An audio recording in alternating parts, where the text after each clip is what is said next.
Okay, so let's take a look at House Robber 1. You are a professional robber planning to rob houses along a street.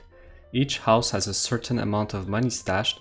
The only constraint stopping you from robbing each of them is that adjacent houses have security system connected, and it will automatically contact the police if two adjacent houses were broken into in the same night. So this is the important part of the problem. Given a list of non-negative integers representing the amount of money of each house, determine if the maximum amount of money you can rob tonight without alerting the police. So this is a classic dynamic programming problem that everybody should be able to solve pretty easily as indicated by the difficulty, but we're still gonna go through it to identify a process we could use for every dynamic programming problem.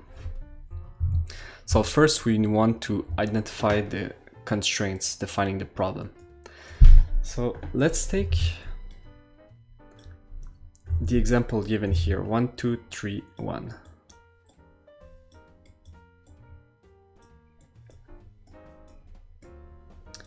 So what the problem statement says is, if we ever pick 1, we cannot pick the next house, meaning we cannot pick 2 here.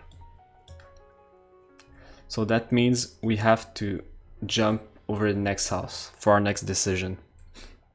And then when we get here, we have the same problem where we either have to pick 3 and skip 1, or just simply skip 3 and go to 1. So let's see how we can simplify this. So if we pick 1, we can't pick 2 and we have to jump here. Basically at that point it's the same as saying 1 plus whatever the result is for 3, 1. And if we take the same problem here, we just copy it. We decide that we don't care about the 1. Then in that case, we can simply move on to the next house and then make the decision. So that would be equivalent to saying, what's the biggest amount of money you can get from this part of the array. So here we basically identified the subproblems and most of the work is already done. We just need to translate it into a recurrence relation.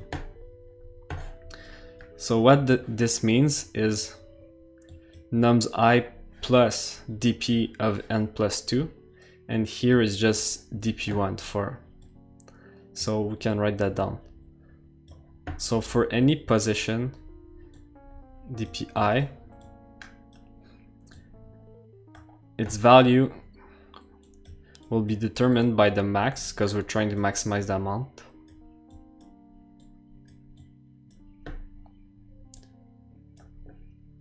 Of nums I, this is the top case,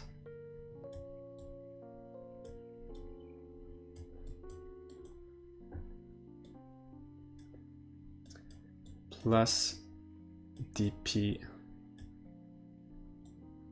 of I plus 2. Gonna put square brackets here. Or in the other case, simply skipping the house. So dp I plus 1.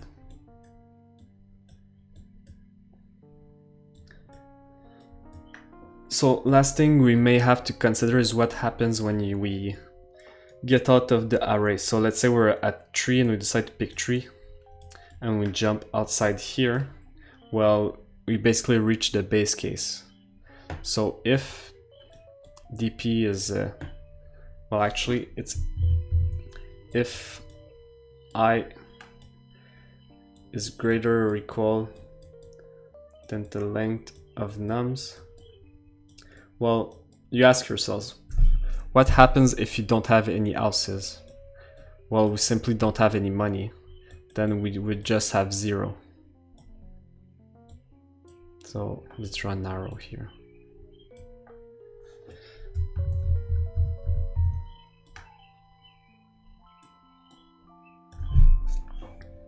So at that point, we basically solve the problem.